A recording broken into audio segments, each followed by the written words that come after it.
Yep. No, I'm your sister. Tony, Tracy, Tim, Mom, Mine, Tommy. That's Tamar. Girl. Greetings and welcome to Pendulum Swing Conversations. I am your co-host Samara. And I'm Cerise Lynette. And today we have our very first guest on Pendulum Swings Conversation. We have Mr. Tommy Braxton. Woo! Hello guys, how are you guys doing? Great. And yourself? I'm doing great. First of all, I just want to thank you guys for having me on your platform to share my story. Oh, of course. I'm a fan, so you know. Thank you so much. So why don't you tell us a little bit about yourself?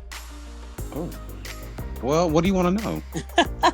I can go on about myself, honey. Well, first off, okay, Tommy Braxton, is that your real name? No, it isn't. Okay, so tell us a little bit about how that came about. Well, that's a very long story, but I'll give you the short version. Okay. The short version is I've always been a fan of not only Tony Braxton, but I've always pretty much looked at the whole family as one. I've always been mesmerized by them. They just have this thing about them that I have just always really enjoyed and was very intrigued by. So we're gonna fast forward. Okay. I also used to do Tony Braxton impersonations. I did that for about 17 years. And yes, honey, there was a time I thought I was Tony Braxton. Wow. And then I went to a Tamar Braxton concert and bam, Tommy Braxton was created. Wow, that's cool. And you are famous for meeting and going on stage with celebrities. And how do you go about doing that? Oh my God. Well, I first of all have to thank God for giving me the personality that I have. My personality is a personality that can pretty much get along with anybody. Right. And it shines out, and anybody that doesn't believe that your personality shines out every day when, even if you're not feeling well, even if you're not having the best day, it shows. And that's we're humans. And I'm pretty much always in a good mood. I try to be. Right, right. Okay, so I'm going to break it down for people who don't know. Okay, you've been on stage with MC Hammer, Erykah Badu, Tony Braxton, EU, Sheila E., twice with Tamar, and 3 times with Salt and Pepper. That's crazy. Yeah. Long list. I know. You are like a viral sensation. I mean, you really are. That is awesome. And I hope when you got up there with Sheila E., I know you got on them drums because somebody told me that you were playing drums since you were 11 years old. Well, that is true. That is true. No, well, listen, I have not picked up a drumstick in a very long time. And I'm sure it would be like riding a bike, but drums just wasn't my calling. Drums just wasn't, that wasn't my calling. I mean, God gives you plenty, God gives everybody multiple gifts. It's just whether you tap into them or not. And I think that was one of the reasons, one of the reasons you asked me earlier about how do I make it on stage with so many different people is because I've always been in a band, and because I was not as musically inclined as my classmates. It wasn't that, I was a show starter though. I was a show starter. And, even though there was someone that who could probably read music or play music a lot better than me, I just could bedazzle it and make it look better than what they were able to do. Right. And I've always been a person that I've always been very, very, very, I don't want to sound arrogant, but I've never been afraid of competition. Right. And that's okay. Right. That's okay. So let me ask you this. So whenever you go to a concert, is that your motive to get on stage? Not in the beginning. Okay. Like I said, it's, you know, there has been a time where I must tell you how I'm a lover of live music. That comes from me playing an instrument. So I listen to music a little differently, and I've come up in a time where concerts, there were live bands, and there was no track. There was not really a DJ. Because they had live music, and I've just been a lover of live music. So I must say that I lost it. So basically, it's not your intention to get on stage every time you go to a concert. So are the artists, are they just picking you out of the crowd, or you making it a priority to get on stage? Because you've been on stage with so many people, and so it's like it has to be some type of motive every time you go to a concert. Like, I'm getting on that stage. Do you not think about that, or what is it? No, in the beginning, it was just my love of music that drew me to concerts. My mom used to work at the big arena here in Columbia, South Carolina. She worked there, and she would always get me tickets to concerts. My first concert I went to was I'm not even sure how old I was, but it was Prince. And it was back in the, telling my age, it was back in the early days of Prince. And I have always been a Prince lover as a kid. And I remember my mom taking me to the concert, and I must have saw Prince came on stage, and I must have watched 5 minutes of that concert, because Prince took his coat off and had on some little underwear, and my mama covered my eyes, and we left the concert. So it was just, me going to concerts. Now, I can say that there was a time where I would go to concerts, and I think the thing I wanted to do was, I wanted to be a part of the concert. I gotten to the point to where, it just wasn't me going to see a concert. I kind of wanted to be a part of the concert. I can't sing, but I will always refer back to being a show starter. I could dance. This is something that I picked up very early in my age, very early, young age. I would, by the time I got to high school, I would go sneak out of the house and go to clubs. Because I had a very strict growing up. My parents were very strict. They didn't play the radio. And it was for my best. For my good. Which I didn't understand it at that time. But I would go and I would sneak out of the house, and I would go and I would enter dance competitions at local clubs. And even then I got criticized, because there were a lot of guys, and I still see them to this day, with me living back here in South Carolina, and we would be in competitions together, and they would drop out of the competition because they felt that if I entered the competition, that they didn't want to be beaten by someone who was gay. That's deep. Or someone who appeared to be gay.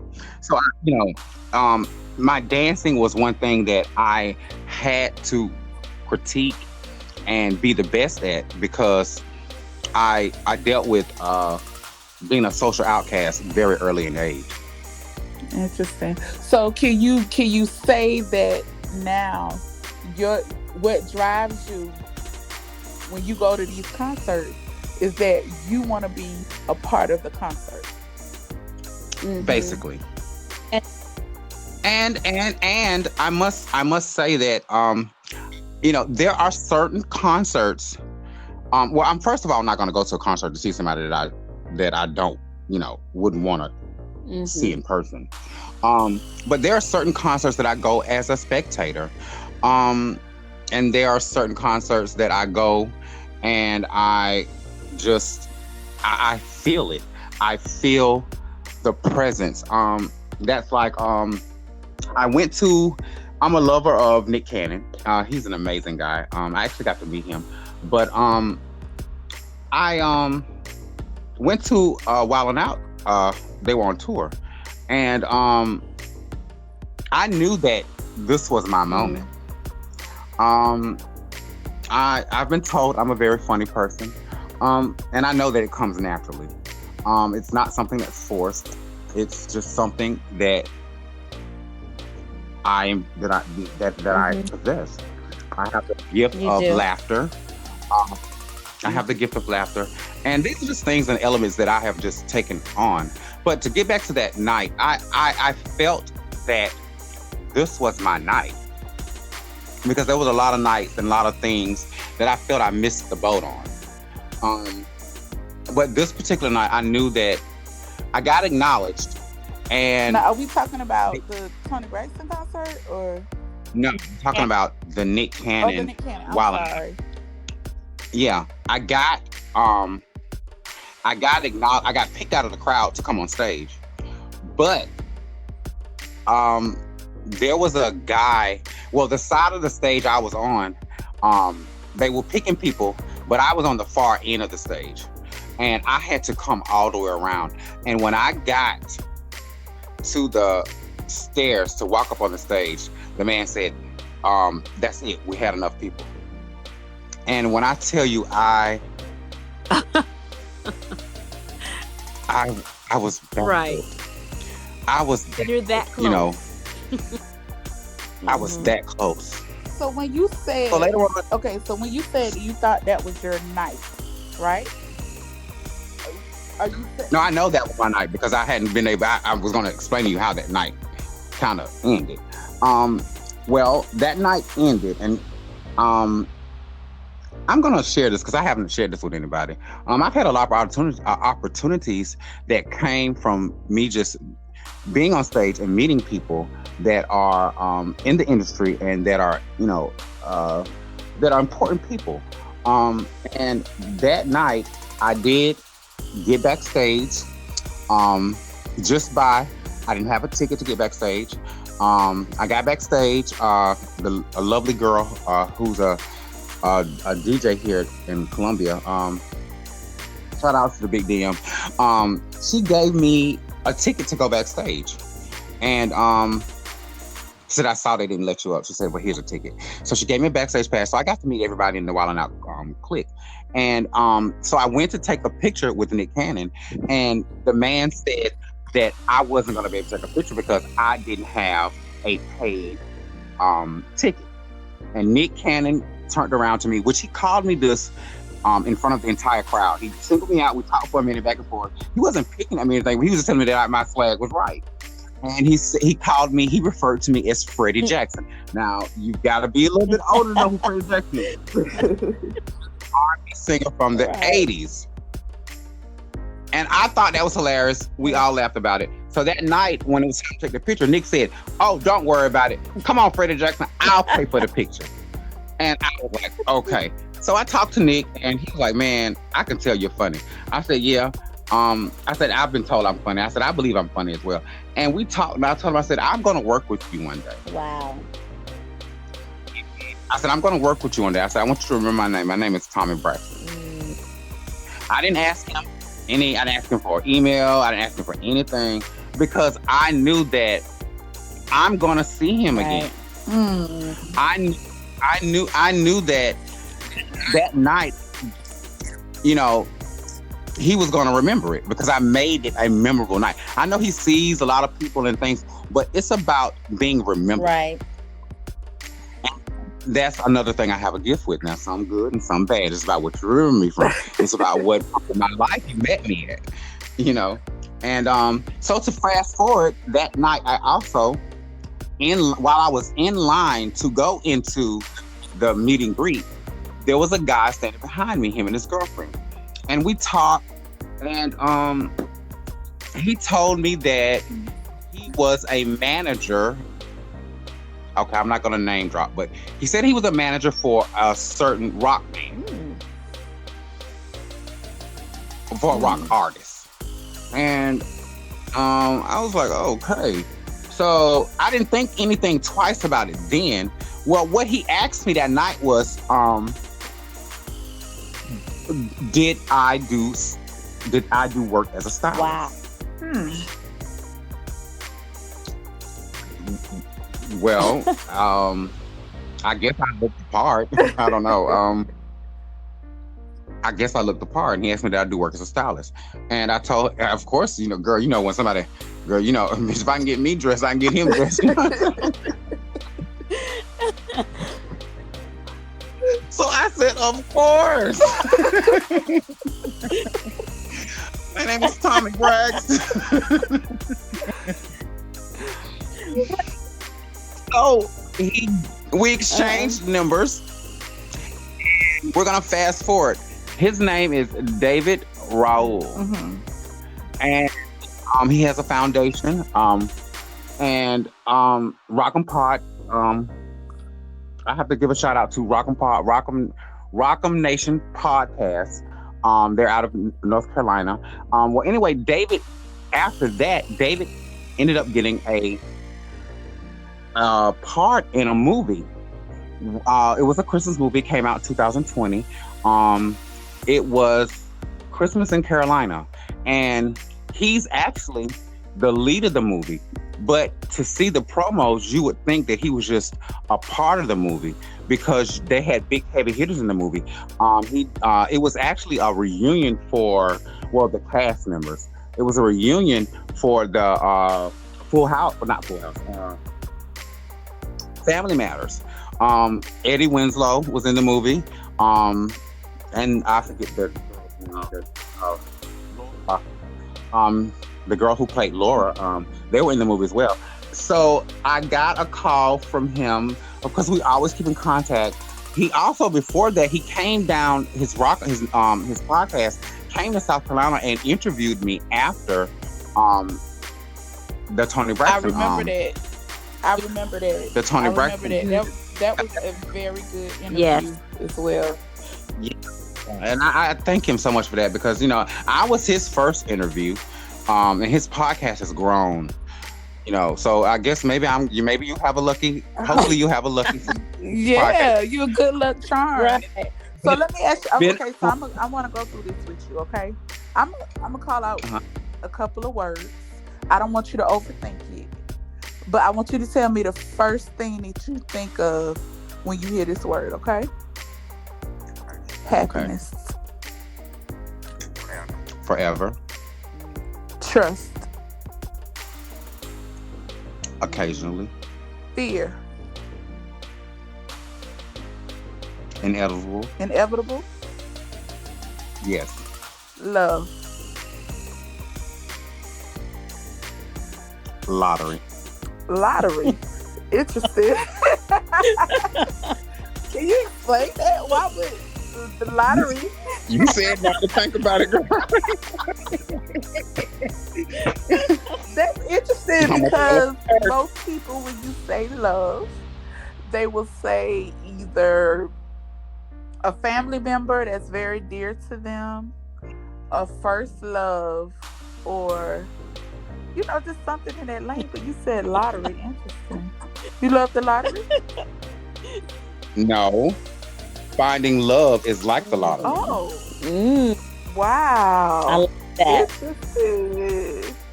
Okay. You can buy tickets. You can buy tickets all day long, but one person you can't pay is real love. Interesting. Mm-hmm. And what is your next question? What's the meaning of real love to you? I'm not sure. You're not sure? I think I have a sense of it because the love I have gotten from my mother is a love that I don't think I'll ever find anyplace else. And you're right, because most love that comes from mothers is unconditional. I don't care how much you hurt them. I don't care how much you disappoint them, it, that love just never leaves. It never changes. Never. Right. Yep. So I think trying to find love just similar is like playing the lottery. Mm-hmm. Now, you said inevitable for fear. Explain that. Well, honey, do you know the definition of Yeah, inevitable? like it's gonna happen, period. Right. I mean, it's something you can't, it's gonna happen. It happens to plants. Anything that lives, it happens. Interesting. And I've dealt with a lot of loss. Mm-hmm. I've dealt with a lot of loss. I mean, people, you know, I don't really, I don't show people, but, you know, I look at, I have a garbage bag, and I must say I keep it in a garbage bag, because it's so many of them. And I keep them in a garbage bag, and I keep them, you know, these are things I've accumulated over, oh God, half of my life, well, most of my life. And to look at that big bag that you're supposed to put trash in, full of people and times and things that I could never forget, you know, and it's just something that's going to happen. Interesting. And that brings us to happiness. And you said forever. Well, nobody wants to be miserable forever. Well, no, I mean, see, that's why the reason why I'm asking you is where, you know, the reason why you said forever, because, for instance, when you said love, when you said love, that just totally blew me away when you said lottery, because I wouldn't have thought of that, and I don't know if Cerise would have thought of that. That's why I wanted to know, why did you say lottery? Just like happiness, why would you say forever? And so basically you're saying that that's what you want. You want to be happy forever, or are you going to be happy forever? I think that's a human reaction. I think everybody wants to be happy for the rest of their lives. We've been taught since we were kids that they live happily ever after. Okay. And you know, I think that, you know, that is how we're programmed. Right. And I love this interview, and I've learned so much more about you. And I am honored that you took the time out to just speak with us. You know, like I stated before, I am a fan. And please don't let this be your last time, you know, coming to hang out with us in the Pendulum Swings Conversations. You know, we want you to feel free to, anytime you want to stop by and discuss something, we would love to have you. Oh, I thank you so much. I hope you guys go really far. I hope that after this first interview, this puts you on the map. And I'm going to tell everybody, all of my Gloss Squad, to make sure they tune in for the next installment. Okay, and before we wrap up, go ahead and tell everybody where they can follow you on social media. Okay, well, everything's Braxton. You can find me on IG, you can find me on IG, _real Tommy Braxton, the with the T. And on all social media outlets, Tommy Braxton. If you type Tommy Braxton in, I'll come up. Okay, well, it was nice having you. Thank you, everyone, for listening. God bless you. Good night. Good night. Good night.